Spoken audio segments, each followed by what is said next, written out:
Ramena, najdominantnejšia partia každého muža. Ako vybudovať poriadne ramena? Dneska ti ukážem 5 najlepších cvikov, ako vybudovať poriadne veľké estetické ramena. Hneď ako prvý cvik tu máme overhead press. Overhead press je jeden z najlepších cvikov na ramena. Je to hlavne komplexný cvik, kde zapojíš celé telo, musí sa poriadne stabilizovať. Zapojíš pritom hlavne predné a taktiež aj stredné ramena. Na tomto cviku sa dá pomerne ľahko progresovať, môžete tam stále dokladať váhu.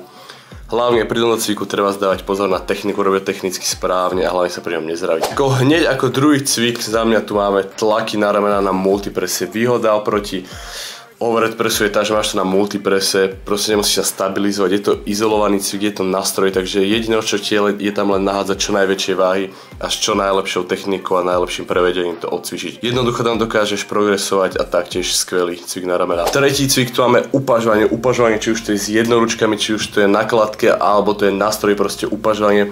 Najlepší cvik, keď si vybudovať tie bočné ramena, či tvoria tú 3D, tú veľkú hlavu ramena, takže pri nich hlavne dbaj na dobrú techniku, aby si pri tom cvičil ramena a nie, ja neviem, trapézy, medzi lopatkové svaly, zápestie, predlakťa a tak ďalej. Štvrtý cvik tu máme face plus. Face plus je to skvelý cvik, ktorý ti posilní aj medzi lopatkové svaly, ale hlavne ti posilňuje zadné ramena. Zadné ramena to je tá časť ramena, ktorá väčšine ľuďom zaostala, takže určite proste zadné ramena by si mal cvičiť, aby si mal to poriadne 3D rameno. Pri face plus znova dbaj na techniku a sústreď sa na to, aby si ťahal zadnými ramenami, nie všetkým možným iným a chrbtom a podobnými svalmi. No a ako posledný cvik tu máme rear delts na zadné ramena, ako ideš na videu tento cvik, neviem sa tak volá, ja ho tak minimálne nazývam.